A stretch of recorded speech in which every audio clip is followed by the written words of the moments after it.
Welcome to No Holds Barred on SRB Radio, where we look at the beautiful game through the eyes of former Notts County, Birmingham City, Sheffield United, Watford, Walsall and Scotland international winger Paul Devlin, supporting the Jeff Astle Foundation and sponsored by MIBRS.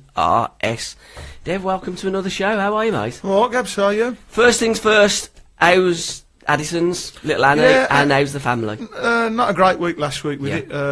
Just sort of getting to grips with different medications and stuff, finding out what suits her. So, rough week last week, but she's looking better this week. I'll tell you who did look brilliant this week on Facebook, you after that workout in the gym. So let's talk about what you're doing as well, because you're doing a bit of personal training and you do the coaching as well. Yeah, obviously I do a lot of the football coaching 5 days a week, of an evening and of a Saturday morning, but I've had lots of people asking me for personal training, one-to-one stuff, so I've got the facility now, a gym to do it, and I can do a little bit of mobile, so I thought after Easter, it's the fitness side of it's always something that I've really enjoyed anyway. So yeah, gonna start offering my services after Easter for anyone that wants to get a little bit fitter and maybe a bit healthier. What will them services entail? Because I looked at you, you've got like a little workout gym, haven't you? With a bag and stuff. It looks like quite intensive one-to-one stuff that you can provide. Listen, it can be tailored for everyone, women, men, older, younger.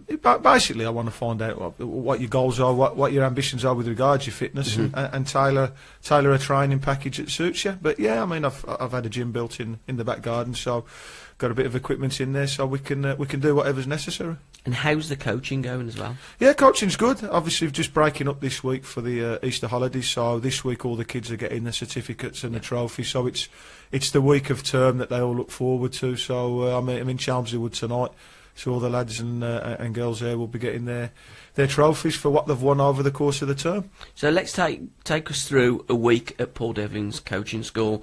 How do kids, because it primarily is kids, boys and girls, from what age, and how do they get involved to be coached by you? Well, we do from 4 to 14, and it's generally 3-hour blocks split into hour sessions for different age groups. So just, for example, tonight in Chelmsley Wood, from 5 till 6 will be reception in year 1, 6 till 7 will be year 2 and 3, and then 7 till 8 will be years 4 plus. Website www.pauldevlinfootballcoaching.co.uk, Facebook page, I'm always on Twitter.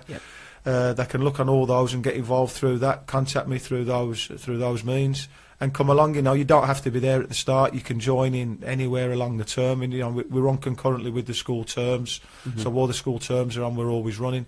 And we've got Easter camps and summer camps where we do 5 days a week and have the kids from 10 in the morning till 3 in the afternoon. So it's a year-round thing, very easy to get involved and on board, and we cater for players of all levels. You've not got to be an experienced, brilliant player. We cater for kids at 4 who probably it's the first time they've ever kicked a ball. So any levels, any abilities, more than welcome to come and join in. And what areas do you cover? Erdington, Chelmsley Wood, Ruisley, Bromsgrove. I go as far up as Chester in the summer for summer camps, and Leamington Spa. So mainly around the Midlands, but we do go northwest as well. For the How about in summer like Butlins and Pontins and stuff like that, or abroad? Yeah, I mean obviously we haven't looked at Butlins or anywhere like that for the simple fact is they tend to have their own stuff. Right, the abroad stuff would be great. It's just the logistics of doing it, because it's mainly the kids that come to the courses are the local school children in the area. And another coach that's got another job, a regurgitation of failed managers, Paul Clement, and he's come out with a great little introduction to life as management again. Yeah, it's amazing. The merry-go-round continues. I saw an interview with him, and he said that he'll decide if he's been a successful manager after getting the tin tack again from Swansea. And I think, well, you won't decide whether you've been a successful manager. The results will decide whether you've been a successful manager. But I thought it was a very arrogant thing to say. I mean, lucky man to step out of another job where he's got the sack and straight into Reading are a good club. I know they're struggling at the moment, but they're a decent club. So lucky man. But he's had some good spells as a coach in the game at Bayern Munich. Certainly for Real Madrid. Yeah. I think if you look at his coaching CV, you can't knock it. He's been at some fantastic clubs and had success. The managerial side of it maybe not so good. So, I don't know the bloke. I've never worked with him, but maybe he's a better coach than he is manager.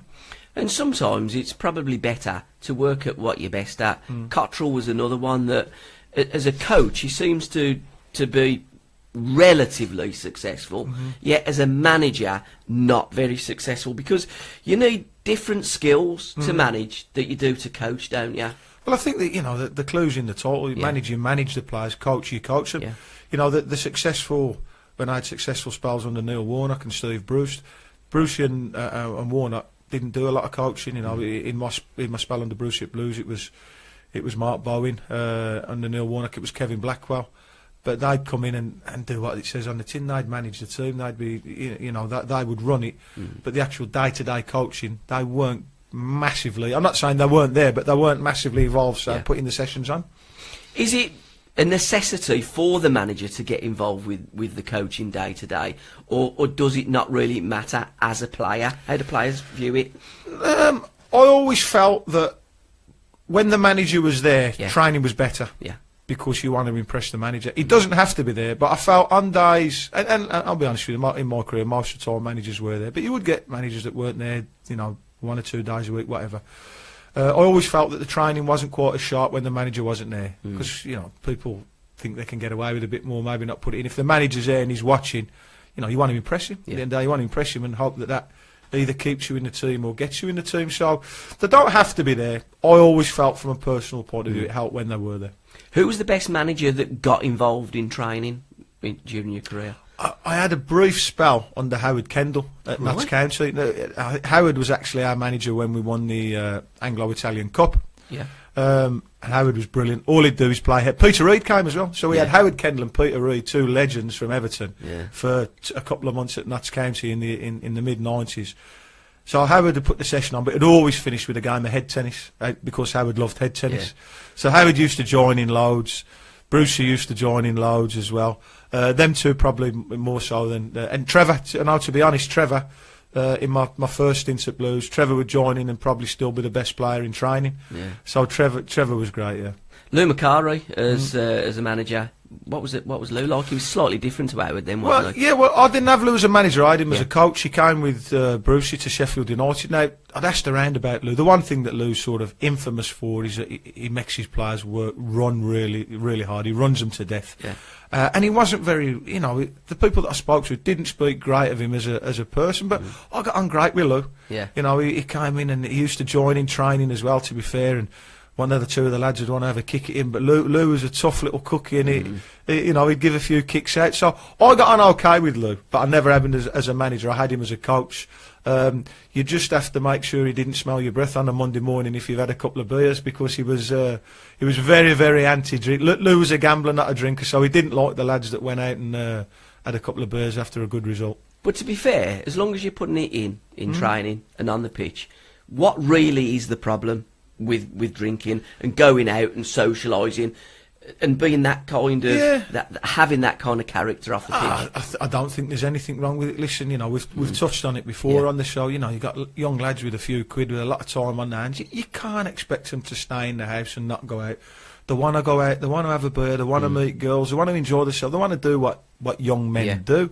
So I think as long as it doesn't start impacting on their ability to train and their ability to play, you know, and they're not hurting anyone, I really don't see the problem with it. No, neither do I. I think sometimes we try and keep them away from all of these vices, and I think that's kind of counterproductive. It's a little bit like doing a training session without the ball. You know, you need that ball, don't you? It's an integral part of football. Your life just can't be get up, go to the training ground, play football, go home. You know, you need more. At the end of the day, we all love football and we all love being footballers, but you've got to have a life outside of the game as well, otherwise you send you barmer. And let's be honest, I mean, most of the football players, you know, we're all football players of varying abilities. Well, I was a football player, just that you was a far better football player, and then you get other players that, you know, likes of Cruyff and Pele, that are at the top echelons, you know, of the game. But, you know, we've all come from generally working class backgrounds where you love birds, beer, you know, some people like to smoke, and Yeah. you know, some take something stronger, Yeah. and clothes and football, and that's just what our makeup is. It's just naturally inside us as people. To kind of suppress that seems to be quite unnatural, Well, I think, really. especially with the lads at the top level, you know, Yeah. they, you know, with camera phones and social media, Yeah. they can't do anything. But I don't know how many players from the age of 20 to 30 are in the Premier League, and I don't know how many of them go out every Saturday night and have a beer, but you might hear one or two every couple of weeks. So, you know, it's a tiny, tiny percentage Yeah. that, you know, when they're going out, they're playing up or they're getting into trouble. And are they doing anything that any other 20-year-old bloke ain't doing? No. And I know you can turn and say, well, they're not in the public eye and they're this and they're that.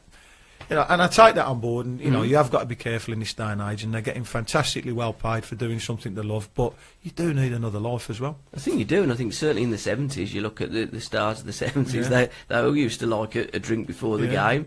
Yeah. And sometimes not the Thursday night before Well, the game. I wish there'd have been camera phones around when Bestie and all them were playing. I think there could be some interesting pictures circulating on the net now if they were about. I think you'd have Best, Osgood, Yeah. Charlie Cook, Worthington, Alan There'd be a few, Hudson. wouldn't there, yeah? But they were all flair players, and I think that's it with the coaching, with the manager. It's about drawing out that natural ability of the player and getting flair performances on that pitch. Well, I saw something the other day that you put on about you know, you mentioned all those sort of mavericks from Yeah. the 70s, how many caps they got, and it was a tiny amount really Yeah. for the ability that they had. And even you look in more recent times, is you know, Matt Letizia, for Yeah, example, exactly. sort of a similar stamp. Yeah. The flair players don't, in the England setup, they don't tend to get that rub of the green and that run. Whereas, you know, I look Pirlo played till he was whatever age Yeah. for Italy. Now instead of the Italian team looking at Pirlo and saying, well, his legs have gone, he can't run, he can't do this. So well, what can he do? He can sit in the middle of the park, never give the ball away, and run the show. Yeah. That's why he played for so long. So the you know, other countries, Totti, people like that, they sort of, as they get out like a fine wine, they see the players mature. We, Yeah, they we do. don't tend to do it in this country. And you know, I think if you look back through history, the flair players have been the ones to suffer with the England setup. Yeah, I mean, I put that post up the other day. I mean, Frank, 8 caps. I mean, Unbelievable. if Frank was Brazilian, Yeah. we'd have had 100. Well, all those ones that you named, Stan Bowles, Yeah. Frank, Tony, if they were Italian, Brazil, Yeah. whatever, they'd have been 56, like you say, a lot more than they got for England. Yeah. And I think that's as well a lot to do with the FA setup. 100%. With the, you know, you've heard the term FA man. They were a little bit different. They were outspoken. That reason why Clough never got the manager's job. All the things that the FA don't like. Yeah, I mean, I'm doing another show, Uddies, 70s, and Ramsey banned Hudson from playing for England for 3 years. When he failed, well, he didn't fail, he told Alf on the phone, it was a phone call, that he wasn't going to go to the under-23 tour because he got an injured ankle. Yeah. You know, and that was the time during the summer where you need them injuries to heal over the summer. So you start playing again, you hit the ground running back in August, and certainly when you start coming back for pre-season training in July, and you must have had a lot of that, Dev, through your career, where you're thankful that you've got that close season, so your body can just Yeah, I mean, you do need those few weeks off. I mean, you look at some I mean, somebody was on a year or two about James Milner, and he hadn't had a break for sort of 6 years solid. Now, you do need a break, especially if you've picked up an injury. I mean, I think every pro in the world would have come back too soon from an injury, and it never works. You know, you tell yourself, no, it'll be okay, and you know, really, you need another week or two. And you just keep re-injuring. So, but you know, you look at players like Rooney and that. You know, what time off would they get over the years with England, with the Euros, with World Cups? So it is a really difficult thing. It takes its toll on the body, and unless you get the right rest and recuperation, especially if you are injured, you know, you don't play at your best nowhere near. And again, I mean, you had 15 years as a professional football player. In that 15 years, how many players do you know that would have actually refused to have gone on an England under-23 tour or refused to play football? Because that's what you're born to do, play football.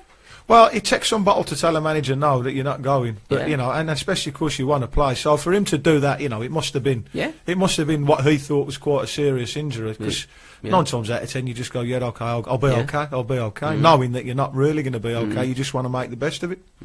Tonight, England playing Italy. We had the Holland result 1-0, which little bit soured by the idiots Yeah. in Amsterdam. Again, yeah. But let's talk about the game first and foremost, Louis. Yeah, okay, England won. Yeah, they passed it around well at times. I thought it was a little bit boring, if I'm honest. I did fall to sleep towards the end of the game. But it was the worst Dutch team that I've ever seen. Well, I mean, the fact that they're not at the World Cup tells you that, and obviously Italy aren't there either, first time in, I think, 50 or 60 years. So, yeah, you know, Holland are having a pretty low ebb with their national team at the moment. And I don't, you know, the qualifying games, the friendlies, I think that's one of the major problems with England, press and fans. They go overboard. Yeah. We didn't, you know, they won every game. So what? So what? The group was awful. It was the weakest group, and they've had that a couple of times in the last few competitions. So then you go through the group unbeaten, and then all of a sudden going to win it. I can't understand where the expectation from England supporters comes from that they should win things. Now, look at it realistically. Yeah, they won the World Cup once on the home soil. Yeah. Now, Greece have won the Euros once. Okay. Are Greece expected to ever win the Euros when they're in it, or the World Cup if they get to it? But England are with every competition they go into. It's not like they're Brazil or they're Italy or they're Germany, where they've won Spain, multiple big trophies. And I just think the expectations are that high with England, when really they shouldn't be anywhere near the levels that people... They shouldn't be going into competitions thinking they're going to win this. I think it stems from the fact that, you know, how arrogant the English are, and certainly the English press, aren't they? Yeah, you know, and like, you know, we invented the game, so we should win it all the time. Yeah. It don't work that way, guys. Scotland, England, 1872 is the oldest football international game, drawn 0-0. But you don't hear Scotland going on about how great they are and their history and how they invented the game, because they, at the same time as England, they were there at the... Well, I mean, you look, Scotland got beat by Costa Rica. You know, I don't think McLeish would have saw that coming. But that just shows you. You look at a country with the size and the population of Scotland, you know, they're probably about where they should be in terms of that. But obviously we look down the years, and, you know, I know not so much the last sort of 20 years, but before that, Scotland qualified regular for World Cups, regular for Euros. So, you know, they still expect to qualify for every championship. And I think, you know, they were on the verge of it, weren't they, towards the end with Strachan. So they still can do that. But, you know, I think if you asked any of the Titan Army, if they're qualified for the next Euros or the next World Cup, can we win it? I don't think you'd find one sober that would say yes. I don't think you would with really sober English people. I mean, Sterling's come out in the press and says we need a little bit more love and we need a little bit more support. I mean, let's be honest. And you're right, when England do get to a World Cup finals or Euro tournament, we're going to win it. We're the best team there, and we're not. We're not the best and we're not the worst. We're somewhere in the top 8 in international football. The biggest problem that England have always had is that we've never encouraged skill players, we've never encouraged flair players, we've always been quite boring, and when we've got to the big tournaments, we haven't had them players that can turn it for us. And also, we've taken injured players in the past. Well, yeah, you look at Owen, Beckham, Rooney, what we're on about, taking injured players when they're not fit. They've done that a load of times in the past, but... Yeah, you know, I think quarter-finals, semi-finals is a realistic expectation for England. You know, if you was down to your last tenner and they were in the semis and there was Brazil, Germany and Spain, would you really think that England are good enough to go on and beat them? I wouldn't personally. So, yeah, it's a difficult one. I just can't see them in my lifetime winning it ever again. I mean, England have got match winners. I mean, in Harry Kane, they have got a top goal scorer. Like I said, Dele Alli, and Sterling's had a great season. And England have got some decent players. But the area really that worries me is the centre of midfield. It's that engine room, as you alluded to earlier, with Pirlo. If England had a Pirlo in that midfield... Would they play him, though? No, I don't think they would. Well, they had a Pirlo in the 70s called Alan Hudson and Tony Curry, and didn't play them. So I think a thing that doesn't help England as well is the seeding system, because I think they've had a false seeding for a long time. So they've always ended up with easy groups. So then you have the easy group, you storm the easy group, and that's where the expectation builds. And you're not getting tested against the better teams. So you're going out playing these teams who you're beating comfortably. Then you come up against a Germany. You come up against an Argentina, a Brazil, a Spain. And it's like, well, hang on a minute, we're not used to this. Now, will Harry Kane score in the semi-finals, the quarter, when it's, you know, when push comes to shove at the latter stages of a big international tournament? That's when you're going to tell if he's a world-class striker. Exactly. If he's a world-class striker, quarter-final, semi-final, he needs to be scoring goals. And let's be honest, let's hope that he makes the tournament as well, because at the moment he's injured. Well, what we just talked about, players being injured, Yeah. do you force him back? Obviously, everyone wants Harry Kane at the Yeah. World Cup, but do you want a fit Harry Kane? And for me, Jack Wilshere as well. Jack Wilshere's so important because he's the one player that can put that ball through and split a defence. He is the one a little bit different, you know. He's not the stereotypical 6'2" box-to-box machine. Yeah. He can see a pass, he can dribble, he can turn in tight spaces. My only thing is with him, he's not reliable. Yeah. You know, the statistics tell you he gets injured and he misses far too much football. So it's a big. I like him as a player, and I think if he's fit and he's playing well, take him. But I think it's a big risk taking him, because you might play 8-9 games over a 3 week period. Yeah. Sometimes he struggles to play 8-9 games over a 3 months period. So you are risking, risking it taking Wilshere. But he's a fantastic player. And another player that I really like, again, who's just coming back off an injury, Adam Lallana. You know. Yeah, I mean, Lallana, again, skillful, a little bit different, sees a pass, can score a goal. He's not played a lot of football. No. See, these are all the things that, you know, have drove people mad in the past. Do you pick on form? Do you pick on reputation? Do you pick on, well, in the past he's done that, I know he can do it. Realistically, he shouldn't be going to the World Cup, Lallana, should he? Because of the amount of football he's played. So it's and I do feel sorry for the manager on this one, because I know the England manager is a thankless job. And people will say, well, you know, you should be picking him and not picking him. So it is a really, really difficult job. But has it ever really been picked on current form? Well, I'd love to be the England manager, and I'd have loved Cloughy to be the England manager, because I'd have said to the FA and the committee, bollocks, I'm picking my team. And I'd pick the players that I believed are the best players that we've got in this country, that can add. I want defenders that can defend, I want midfield players that can create, and I want forwards that can score goals. It's like, with the centre half position now, and he's brought a couple of young lads in, hasn't he? From Burnley and that. Yes. Do you think when the World Cup comes, it'll stick with them, or he'll go back to the tried and tested? Because I think the big danger for the England manager, has he got the balls to have the courage of his conviction? Say, right, I'll take the kid that's only played 2 seasons in it, or no, I'll drop back onto Smalling or Jones, or pick someone who's playing for a Man U, a Liverpool, or Chelsea, just because they've been there and done it in the past. Then if he goes to the World Cup and that particular player has a nightmare, they say, well, you've took a kid who ain't experienced enough. So what does he do? Now, it looks like he wants to give youth a chance, Southgate. So it'll be interesting to see when his final squad, who he's got to take to Russia, is picked, who's in it. I agree, because England managers in the past have always gone back to the tried and tested. All of them have. Yeah. Even if you go back to as perceived the best England manager of recent times, Bobby Robson. Well, there were calls in 1988 for Robson to go. In 1986, he took an injured Brian Robson, and it was that game against Morocco when Wilkins threw the ball at the referee and got sent off, and then he made changes, and I think the next game against Poland, Lineker scored a hat-trick. Well, even going back to 82 when Greenwood took Keegan. Injured. Keegan wasn't fit. So, I understand if you've got a world beater, and you look at current time, Harry Kane's the best forward in the league. It's a big temptation to take him, even if you know he's not 100%, because you think, well, he's going to nick me a goal. So, but then you might have a kid at Leicester or wherever who's banging for. Mind you, I suppose the only player that I would have played that might have been injured would have been Jimmy Greaves in '66. Well, that would be the difference. See, that's the thing with a goal scorer. Yeah. And that's why they're the most expensive players on the planet, because they can win you that game in the blink of an eye. That's why they've done it in the past with Rooney. They've done it in the past with Owen when they haven't been fit. Because thinking, well, even a 70% fit Rooney or might nick us a goal, and they'll probably think the same with Kane. I can't see for 1 minute Kane won't go to the World Cup, fit or not. Yeah.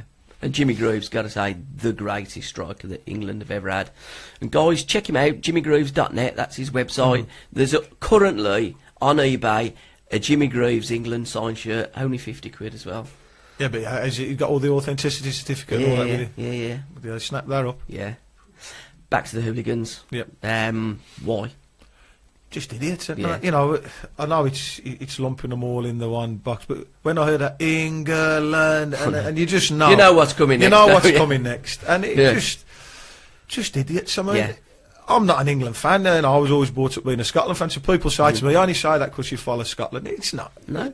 England fans in general are hated globally because of the behaviour that you saw on the news the last couple of weeks, and then when trouble happens in Marseille and places like that, and you know, people are hurt, and you get probably run of the mill good England fans saying, well, we was only there this and that. But they don't discriminate. They just see England are coming, and because of the history of what the England fans have done and how they've behaved down the years. I mean, even without the vote, you hear some of the songs that they sing. You know, really inflammatory songs about everybody. And then a load will come and bash them up, and then they cry. They ain't going to do that in Russia. Let's be honest. They ain't going to be brave enough to do that in Russia. And if they do, you know, the Russian hooligans are going to fill them in. Let's be brutally honest about it. You know, they've done it in Amsterdam. You can see families and people having days out. Just absolute idiots. And they do, you know, I'm not saying it's the majority of England fans. No, it's not. But it's a big minority compared to fans that follow other nations. You look at England, Scotland, Ireland, you know, Spain, place, you know, nations like that. They don't have the proportion of idiots that England do. Well, apparently that, because there's been a load of stuff on social media. The one that there was the barge, you know, the little boat going under the tunnel and throwing all beer and bottles, and then the bike ended up in the canal. I mean, absolutely outrageous. Imagine being on that with your family.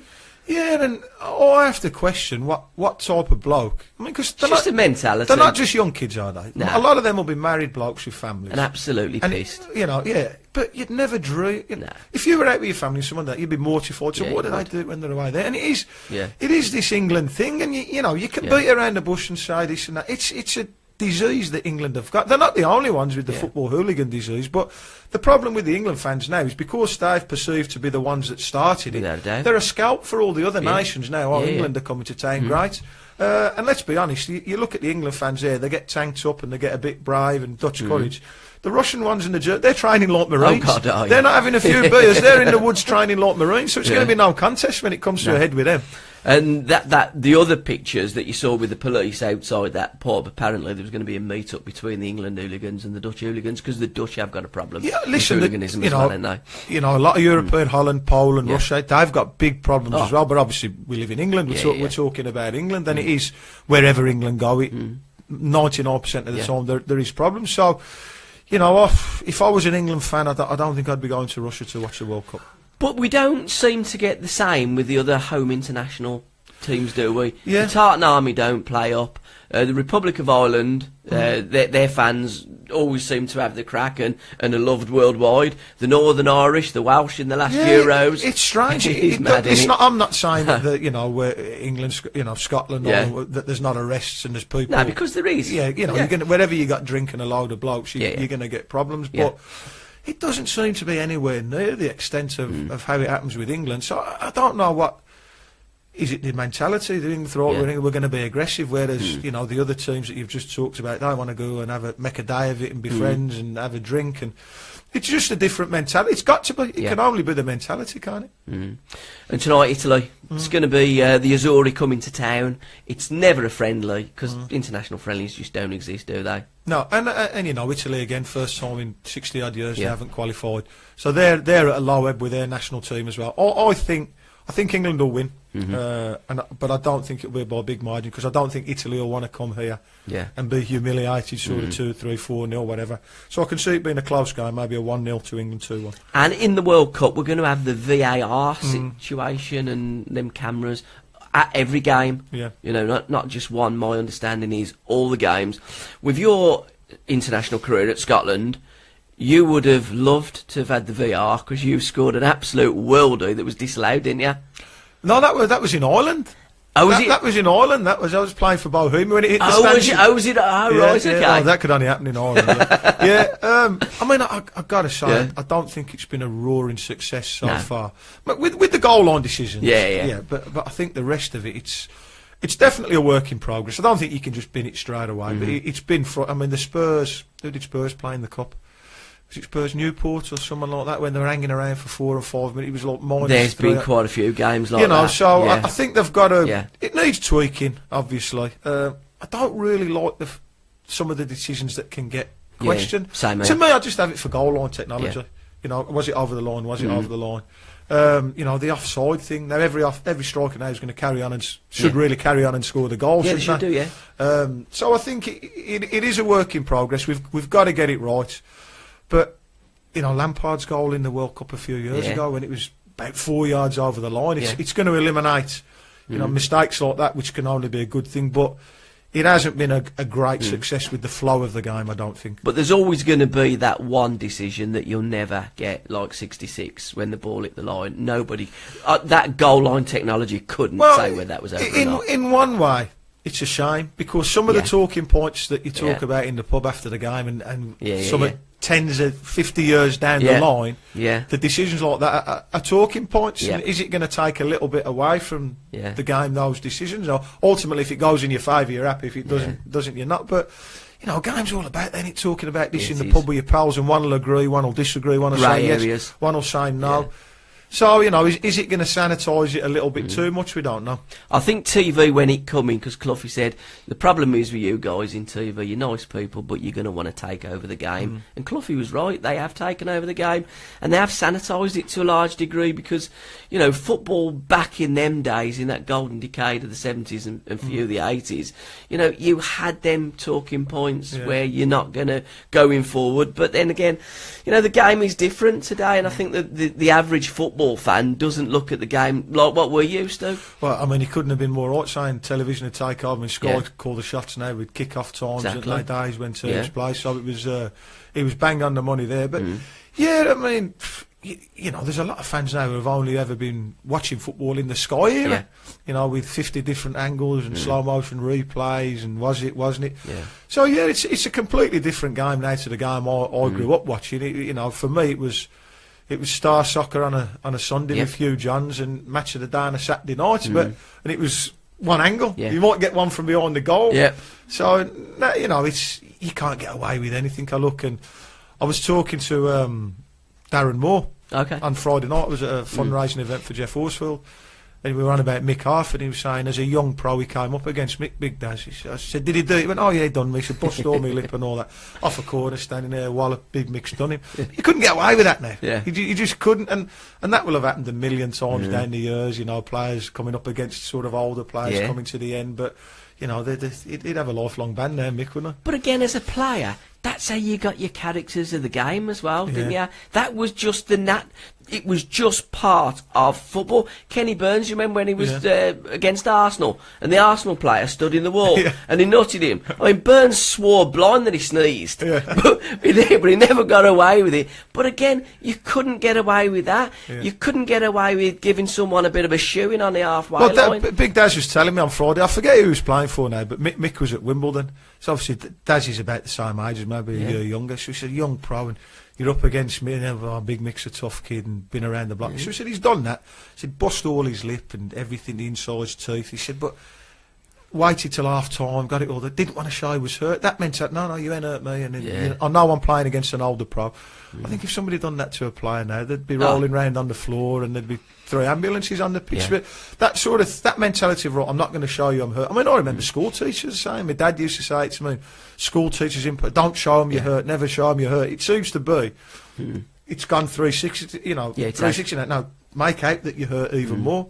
And it's a shame, really, because, you know, Big Daz was a big, strong, imposing, defended himself. Darren Moore played against Daz a few times. But what a you knew he was tough, but gentleman. And, you know, and you can tell he looked at that as a learning curve, as a young pro coming up against someone like Mick Harford, who thought, right, if I can stand up to someone like Mick who's going to bash me up, I'm going to be okay. But again, that's the thing, Dev. When you play the game, it's part of the game. It's your learning curve. It's what it forms you as a person. And this is what I don't wholly understand.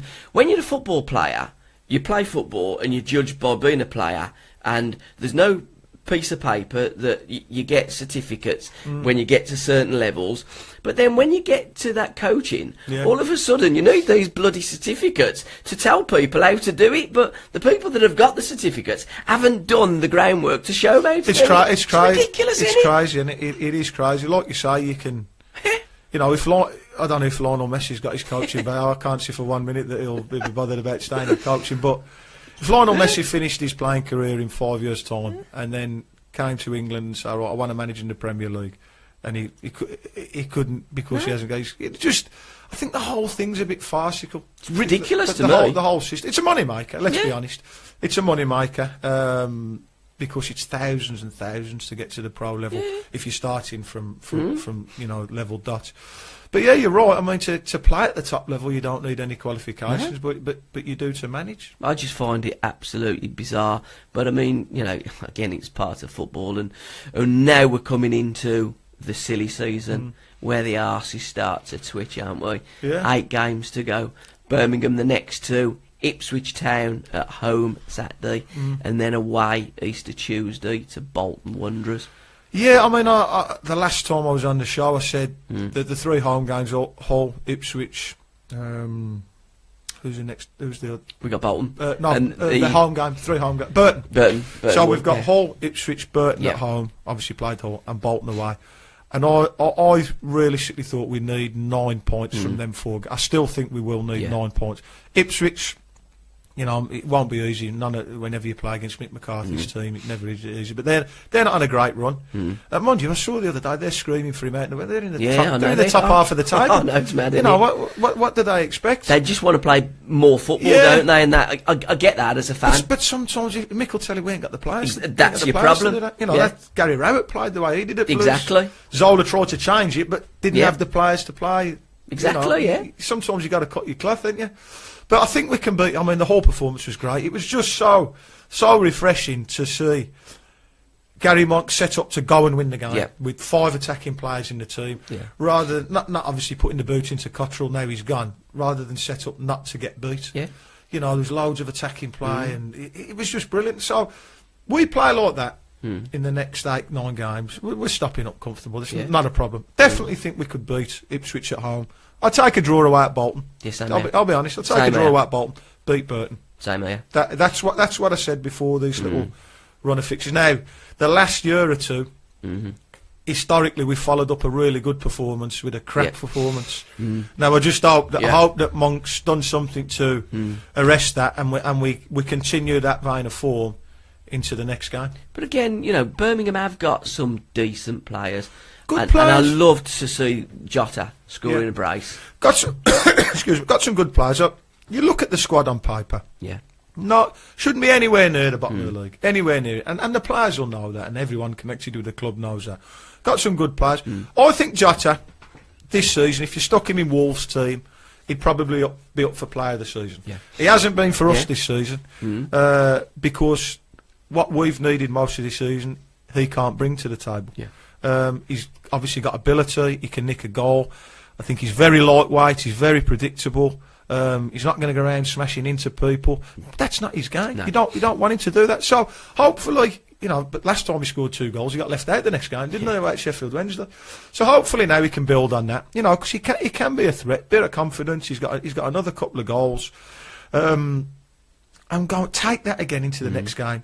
Don't go into the next game believing we can beat them 3 or 4-0 as well, and go for it, especially at St Andrews. Make it a fortress again. And Birmingham's record signing, and let's not forget as well, when he arrived at Birmingham, he got injured as well, and that's not good, is it? You first arrive at a football club, your new club, top, most money ever, and then you get injured. A lot of pressure, a lot of pressure, because you come in, you know you're not 100% fit. You're going into a team that plays a different way to the team you've left.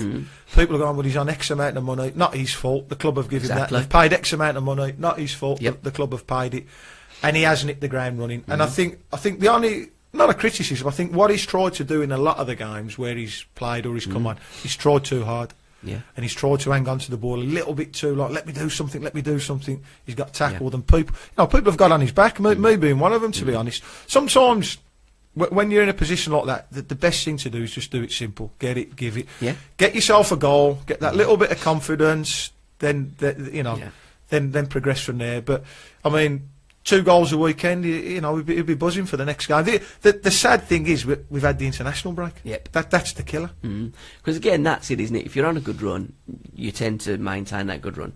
If you're on a bad run, you tend to maintain good form and bad form. It's amazing if you're playing well and you're winning games and you're playing Saturday, Tuesday, everything happening. If you're playing crap and you're not scoring, we've got injuries, we've got suspensions. It's confidence. It's confidence, but they shouldn't need any more building up than after the whole result. And the FA Cup coming to the conclusion, semi-finals. Now, Tottenham are playing Man United at Wembley. That's unfair, isn't it? Yeah, I mean, I That know, should be at Villa Park, really. I know obviously they've got to pay for the ground, but Yeah. I mean, it always used to be. It'd be Yeah. Hillsborough, Villa Yeah, Park, Old Trafford, you know. And as well, then, if you do get any neutrals going to the game, well, for the teams that are playing, it's a lot less travelling. You know, and it's got to be an advantage. I don't see how anyone could, and people say, well, they're in the away dressing. So I don't see how anyone could say it's possibly isn't an advantage for Spurs. Yeah. It's like sleeping in your spare room for the night, isn't it? But Well, I I mean- don't like that. I mean, is it just solely for the fact that they've got to generate revenue to pay for the ground, while they don't Yeah. have it round the country now? No, yeah, I think so. Yeah, I think Wembley's cost an absolute fortune, Yeah, it's and gonna there's be a consequence. We've gonna be played another FA 10 Cup Well, Well, semi-finals. let's be honest, Man U Spurs, Villa Park. It's got to be Villa I Park, think hasn't it? so. To remain neutral. And who's yeah, the other definitely. semi? Chelsea are playing Southampton.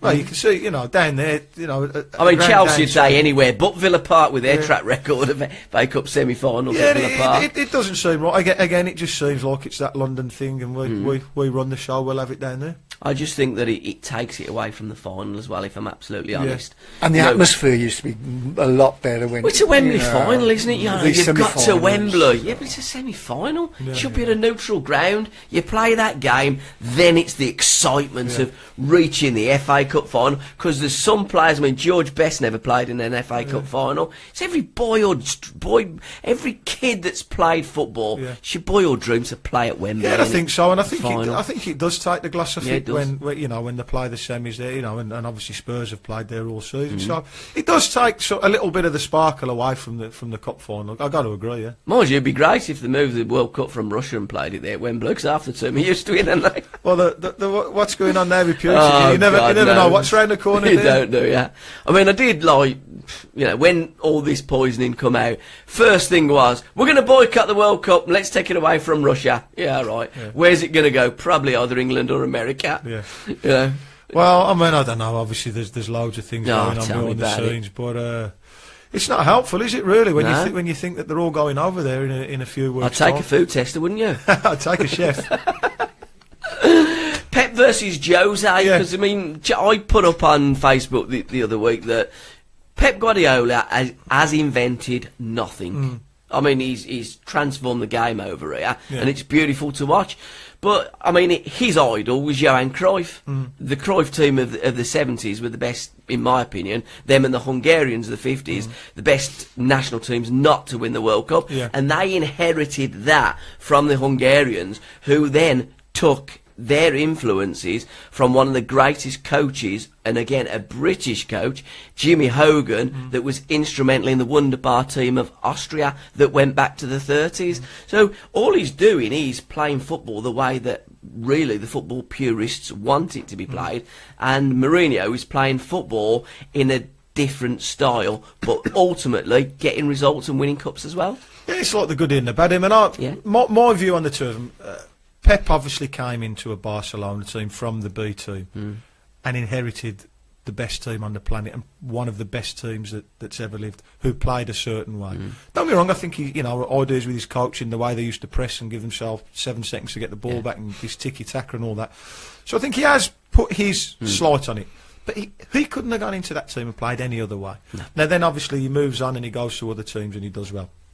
But if you've done well at Barcelona, you've won the Euros, what I hate is when people say the argument, well, could Mourinho or Guardiola do it at Bristol Rovers? Well, that's a stupid argument. They've done that well. Yeah. That's why they get the top jobs. Yeah. Now, what I will say about Mourinho, he took a really unfashionable Porto team and an average Porto team and turned them into European champions. Pep's got one way of playing, very open, expansive and attacking. Jose's got another one, part of the bus, if you like. Yeah. But the one thing that you can't knock about either of them is that they win things. Yeah.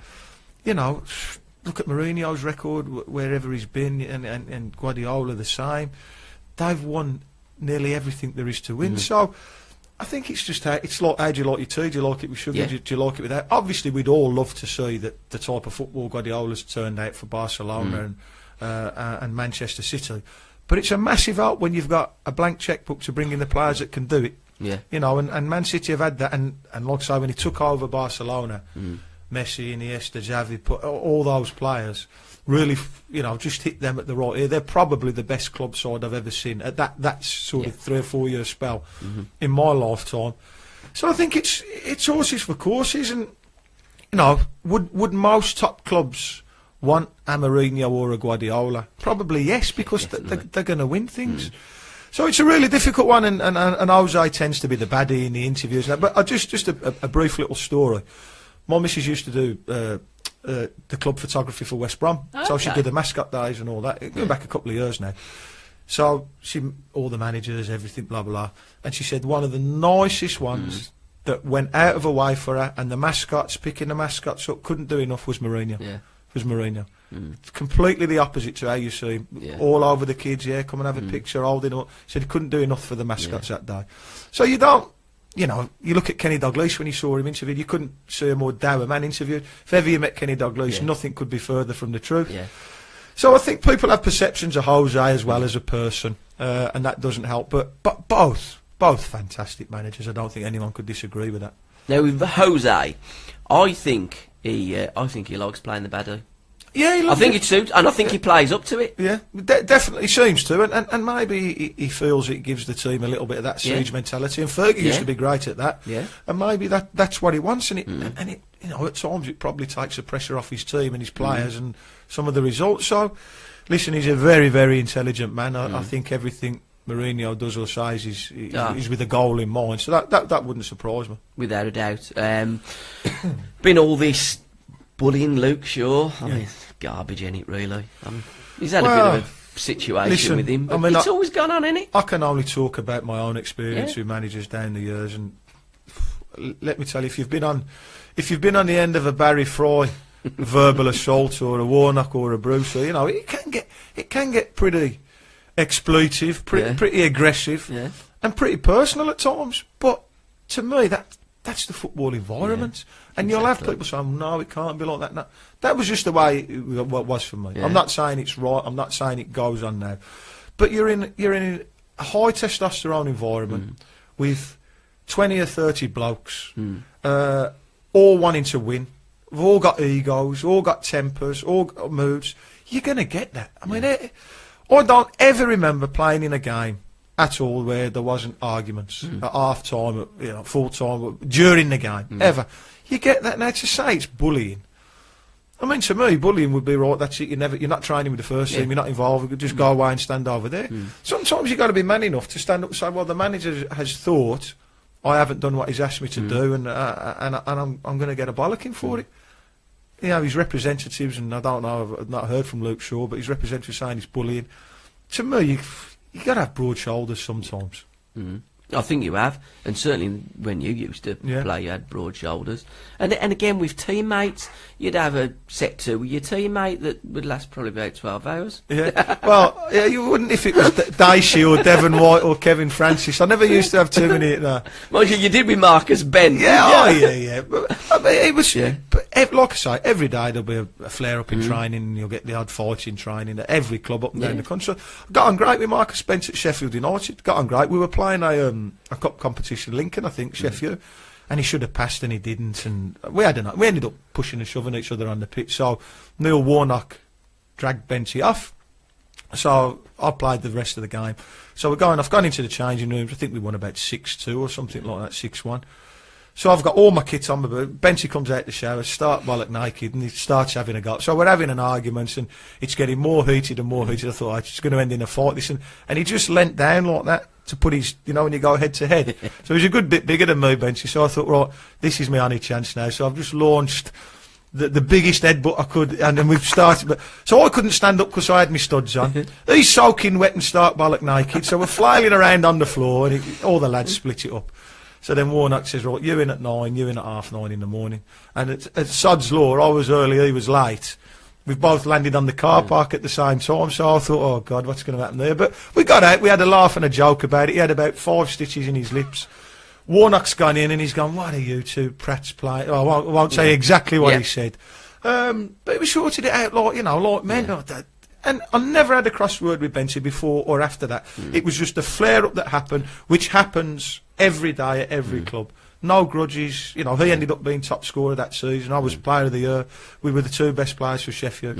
But it happens because ultimately it all happens for the same reason. You want to do well. You want to win the game. But if you think if you don't like that side of it, I'm sorry, football isn't for you. No. If there's one game, not that you've played in your career, but any game that's ever been played in the history of football that you could play a role of that player, what role would you take as a player in what game? For instance, like, you know, Bobby Moore against Brazil in 1970, or Banks as the save in 70. God, it's a really difficult one, isn't it? Put me, yeah. I'd have loved to, being a Scotland fan, I'd have loved to have been Maradona that day. And I think the cup final, the Lisbon Lions scoring the winning goal. God, some of the, you know, Pele in the final. Yeah. The World Cup, was it 70? Was it another good team? Was it 70? 70 was probably arguably the best team that we ever seen when they beat Italy 4-1. God, it's really difficult. Being Paul Devlin in the 3-0 game when we beat... Oh, sorry. When we beat Villa. No, it's a difficult one, mate. There's that many top games down the years. It'd be really hard to pick one. But, I mean, you'd think like a World Cup final or something, or a European Cup final, wouldn't you? I mean, obviously, I think he's the only man ever to do, isn't he? Hurst getting a hat-trick in the World Cup final. That's some achievement. Not that... I think the old man would disown me if I said that was one of the games that I'd want to be. But there'd be loads. And in that again, I mean, Jeff Hurst gets the knighthood, but again, it's a team game, isn't it? I know he's the only one that scored hat-trick in a World Cup final. And the thing about it is, you know, obviously I can't remember, it was before my time, but Greaves leading up to that had been banging the goals and didn't play, didn't he? Well, Jimmy Greaves is the best striker that England have ever had. Injured his guy. I think he got a few stitches in shin injury against France in one of the early games. I mean, how do you ever reconcile yourself with that? That you'd have definitely started in the World Cup final. Would you have put money against him scoring a hat-trick in the World Cup final, Greaves? That's something, and he never ever gets mentioned with that 66 team, Greaves, does it? No, I think it's terrible, because again, in them days, it was like just the 11, wasn't there? And, you know, you probably had a substitute, and that was it. But, you know, all of them should have received winners' medals. But when you think it, you look at the... I mean, I'm not a cricket man by any stretch. I look at the Ashes. Oh, no. And they all end up with MBEs, OBEs, and I think well, more of an achievement what England done with the World Cup than the Ashes, surely. Oh, without a doubt. But again, I mean, for services of just playing football, I don't see why they give them MBEs, OBEs and certs and what have you.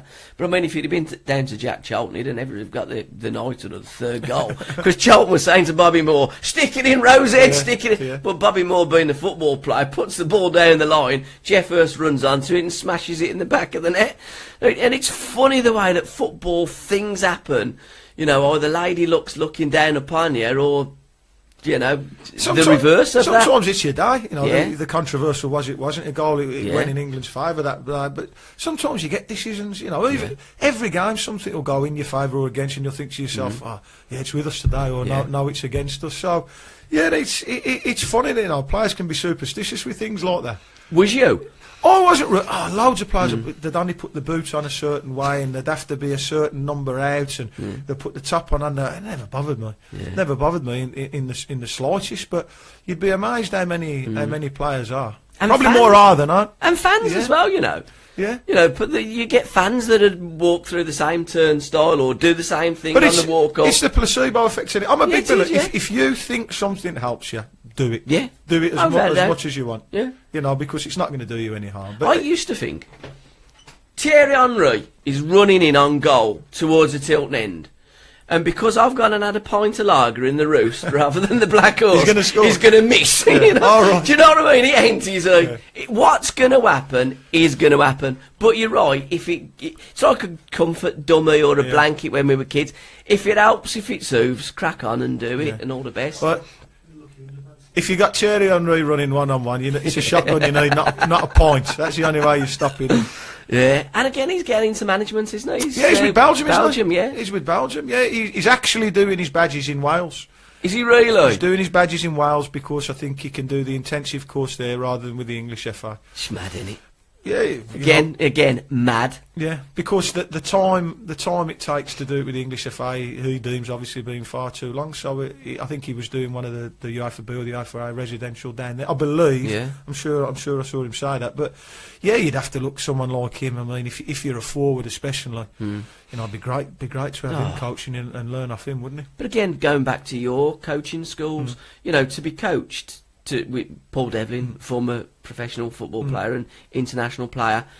I mean, that's great for kids because we all like to, you know, we all look up to our heroes, and let's be honest, football players by us are, you know, perceived to be gods. Well, the thing is, it's different for me because I'm not coaching a team and I'm not coaching players at the elite level. Kids are still. Yeah, going I into just the want. I mean, sport, to be Devlin, fair, a lot of the kids that come to me don't know who I am. The parents might know who I am. it's true. But they tell them, "Oh, you used to play," and I think it gives you that little bit of credit straight away that they know that you've played for Blues or Sheffield or Scotland or what. But I mean, the main thing for me is that they learn and they enjoy it and they get something out of it. But I think if you're like a Benteke or a Romelu Lukaku, learning off having Henry there to coach you can only help, without a doubt. You know, because he's been one of the best players of the last 20 years, hasn't he? But again, we've talked about this on many times on this show. The lack of professional players that are still in the game, whether it be coaching or working within the club, how football disregards some of the greatest players that we've ever had, and they end up doing other jobs, not anywhere near being involved in football. It's just beyond comprehension. And I think as well that will get worse now because of the last sort of 10 years with the money that's on offer to players. The top levels players, the really elite, are never going to have to do a day's work in their life. And are they going to? They're going to go into media, aren't they? They're going to go into tele. Are they going to say, right, do I really want to be getting up 5 days a week, going on a freezing cold training pitch and travelling away at weekends? So I think that as well is only going to get worse as time goes on. With the fact that the riches in the game now mean that a lot of players won't have to do anything. But if it is in your blood and you want to pass it on, it's still in you, innit? You still want to do that. Yeah, you'd like to think so because you know obviously Lampard's doing a lot of work on it too, but I believe he's taking his badges now. People like Lampard, Steve Gerrard, you've got to keep those sort of players. Yeah, and he's doing under 18s, isn't he? For Liverpool? Yeah, you know he looks like he's going about it the way he wants to, working with the kids and work himself up. He's obviously, Steve Gerrard looks like he's got a certain pathway planned out in his mind. You know, ultimately he'll end up the Liverpool manager at some stage in the next 10, 15 years. You wouldn't bet against that. But you need players that were like it. You need them in the game because the experience and the knowledge they can impart. I mean, you be them 18-year-old kids now in the Liverpool Academy. You got Steve Gerrard managing you, coaching you.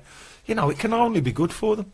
Paul Clement or Stephen Gerrard, I'm sorry, it's a no-brainer, isn't it? It really is a no-brainer because, as you say, the experience that Stevie G has got, being a great pro.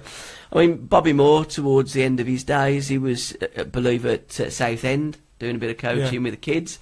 And I think it was on Football Focus years and years ago, and I remember watching it. And a kid would come up to him and said, "Mr. Moore, did you used to play football?" Yeah. And he says, "Yeah. Was you any good?" I wasn't bad. Well, like you're saying about Moore at Southend and other players. Yeah. In my day, when you knew that an older sort of famous, when Steve Bruce come in at Blues, everyone had the buzz around the train. Bruce is like Man U captain coming here to Blue. The buzz around the train, and then training went from there to there. Everyone up the game because you had a bloke here who just captained 7 or 8 years at Man U, world famous footballer. You wanted to impress him. So when Christoph come, we've got Dugarry, World Cup winner. So training again. Steps up another, and even going back before that, like we touched on earlier on, when I was at Notts County, Howard Kendall and Peter Reid, two legends. Yeah. So even if you're a player in the first team and you get a big name coming in or someone who's achieved a lot in the game, even if you're in the first team playing, even older players, you know, it gives you that little G up because we're all still fans at heart as well. So, of course we are. You know, you want a big name to come in and say, I trained with Christoph today, no problem, or trained with Bruce or Howard Kendall, Peter Reid. Yeah. You know, and it's great. But you were better on the rowing machine than Dugarry, weren't you? I don't think he touched it. I don't think he knew how to get on it, Dugarry. And it was his birthday last week, wasn't it, Chris? I ain't having he's younger than me, by the way. Is he? I think he's younger than me, ain't he, Dugarry? And Darren Moore is. So Dugarry and Darren Moore are both younger than me. You wait till you get to my age, mate. They must have had hard paper rounds, Christoph and Big Daz, I tell you. But what a player as well, though, Warney do, Gary. Yeah, he was unbelievable. I think for natural ability, probably the best that I played with. You know, I think we had a 12-month spell where he was fantastic for it. I don't buy the myth that he kept us up single-handedly. No, we'd have stopped up without. I mean, he was brilliant. He was the cherry on the cake. Yeah, he was the icing on the cake in that first season up. And we had him for a year.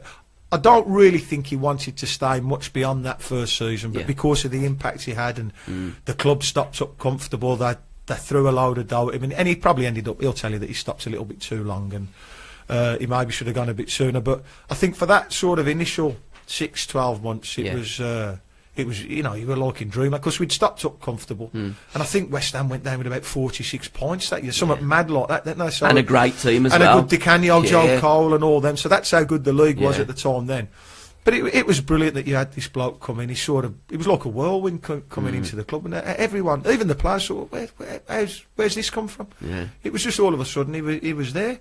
And I think he went his first 10 or 12 games without getting a goal, didn't he? Yeah. He went quite, and then he scored about half a dozen in the last 7 or 8 games. So brilliant to have around the place, and it just give everyone that extra lift towards, you know, staying up. And I think that game against Southampton, when he almost, I mean, that's probably the best individual performance in a team that I've seen at St Andrews. Yeah. Oh yeah, he had that in the locker, Christoph. I mean, when you until you meet him, you don't realise how big he is. Yeah. Big lad, you know. He looks like Jesus and all that. Yeah, well, he's like me now. He's bald like me and you now, Gav. Really? Yeah, he's bald, Bald as a coot now, hell. so all that hair's gone.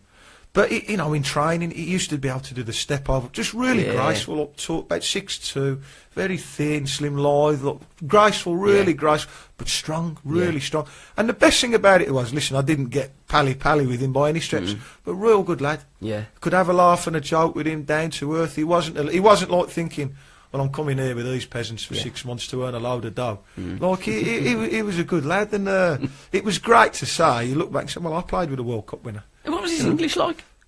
Good, yeah. When he wanted something, it was great. if you wanted to tell him something, he could cock a deaf. But no, he was brilliant, Christoph. And it must have been great for the gaffer as well to bring in somebody like Gary. I think Brucey was in love with him. I think there was a same-sex marriage on the cards there with Brucey and Christoph. But yeah, Brucey loved him. He's a magician, Dev. He's a magician. And he was brilliant. Mind you talked about the horse in them, like with that fucking Barnsley bricklayer. No, horse was never the magician, but that worked well with the two of them. You know, you'd have horse chasing everything, battering everyone, and then obviously the ball had come to Christoph, and Christoph was capable of doing anything. Looking back now, it was quite surreal that he came and that we had him in the team. As a fan, it was quite surreal watching it as well. Well, you go back thinking to Tarantini in the 70s. 78, that's the World Cup. That's the last time, really, something like that ever happened for the Blues, isn't it? Well, there was talk, I think, after about the 82 World Cup as well. It was around about that time, late 70s, early 80s. Dersu, one of the Brazilian players, there was talk of him coming to Birmingham. Yeah. And then when Barry Fry, do you remember was it Kenny Anderson? The ginger-headed lad from Sweden, and Barry went all round Northern Europe trying to find him, and then when he found him, he said, "Who the fuck are you?" No, Barry, though. He probably got him mixed up with Viv Anderson. He must have been the only one that Barry didn't bring in then, wasn't he? Was it 52 players Barry brought in? Oh, God, my first training session, we could have had, at Wash Hills, we could have had about 6 teams. I mean, how balmy was he? Because he was a great bloke, wasn't he? Oh, he was brilliant. I loved him, and I don't think you'll find anyone that played for him that doesn't love back. Very limited didn't do any coaching. Yeah. He was just a motivator and a character. And I think at that time, when he came in with Sullivan and Gold and all that, I think he's exactly what Blues needed at that time. Yeah. And he took us as far as he did. And, you know, I don't think you'll come across a Blues fan with a bad word to say about Baz. Exciting times, character, you know, just brilliant to have, effervescent, great to have about the place, great to play for. You wanted to play for him because he was this character where you wanted to please him, and he could call you all the names under the sun and tell you, and tell you how useless you were. And in the next breath, he'd have his arm round you, tell you how great you was. You want a drink? Yeah, that was Baz. He was a proper, what I'd say, football man. Yeah. You know, and it's great that he's still involved in the game even now at whatever age Baz is. And most of the Blues functions that go on, Baz always comes. He absolutely loves the Blues. Yeah. And it's well, it is a shame that football is being so, I hate the word, but sanitised, and these characters aren't coming through like they used to in the good old days. Because I think football needs characters. Without characters, without flair, what you got? Yeah. Well, if you ever go to a do and you hear Baz talk, I mean, if you're offended by swearing, don't go for a start. But he never stops, does he? But he doesn't stop, and he doesn't care who's in the audience. But that's Baz. That's Baz. Yeah. That's it. That's the character he is. He isn't any different from when he's on stage talking to people. The way he talks to when he's in a changing room at half time. What you see with Baz is what you get. And because I was driving a cab in them days, and I used to pick up Barry a few times. In fact, I took him up to the BBC when he'd done his first interview, when he joined as Southend manager. And when we drawed 0-0 against Bradford City, and Claridge missed a sitter, that was going to be the piss up of all piss ups, because Blues were going to be champions, and we gone up, and we didn't. And my job on that night was to go and pick Alan Jones up, who was the club secretary at the time, take him over. I think he lived over Warsaw way. And I'd got my boys with me, so I took them home, come back, got there, empty, because we drawed, and I'd gone, like, Barry about now, he's gone home. I thought, blimey, he'd already paid me. Yeah. So anyhow, he was up in the boardroom. He said, come up, Paul. So I've gone up. I said, Baz, I owe you some dough. No, sit down, son. So I sit down there, and literally, I'm consoling Birmingham City's manager. And I'm going, don't worry, Baz, we'll do it at Huddersfield. Yeah. And he was genuinely, absolutely gutted that we didn't win that day. He says, because I wanted to win the championship so much for the Blues fans, because I love it. Oh, they did, and like you say, there isn't many managers that once they're finished at your club come back to different functions the way. He was at the was it the 140 though? 150 a couple of years ago. I was at there, and he was always back at St Andrews, and you can tell he's got a real affinity with the club. Yeah. And he's been at Peterborough far longer than he was ever at Blues by now. So I mean, you won't. I don't think you'll ever see the likes of Barry again in the game. And a generous man as well, because I says, and unbelievably as well, Baz, I've come all the way back to pick Jonah up, and I can't, and I ain't even got a beer in my fridge when I get back home, and he's gone, Lil, jump over that fucking bar and get Paul a few drinks. And that was the way he was, just a top bloke. So you playing for that guy, I felt that I could play for him, just meeting him. That's what he done, his lack of sort of tactics and this and that, he made you feel like you wanted to play for him. Now that's an art in itself. Yeah, it is. Man management and stuff like that. And we always had coaches with him, Edwin Steen and Lilford Chillo and people like that. But he made you feel like you wanted to play for him. And Halsey as well. Yeah, big Halsey, and you didn't want to upset Halsey. So you wanted to play for Baz, not upset Halsey. So it was like walking a tightrope. Right, I think we've almost run out of time. Is there anything from the... we always run over, so we're going to do an extra hour. I will just quickly say hello to Pete Granger, Lewis Mitchell, Paul Hippis, Anthony Green, Leonard Eddington, all the way from Queensland in Australia. George Tasker, Sylvia McAndrew, Wayne Merricks, Hessan Hector Ulla, Anne-Marie Johnson, Craig Rusin, Gary Dugmore, and a load more.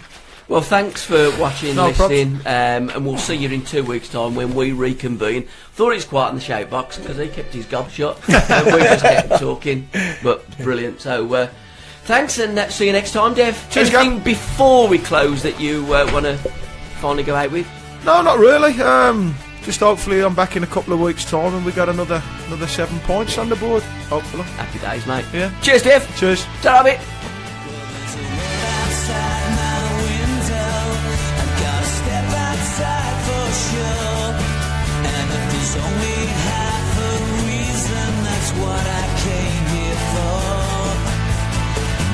There's a whole lot of work I'm missing. I'm gonna step outside my mind until we try to find the things I thought I'd left behind. Don't you know this thing that you feel inside? The rain will pass and the sun will shine, and if so, just take your head for a ride. 'Cause I'm tired of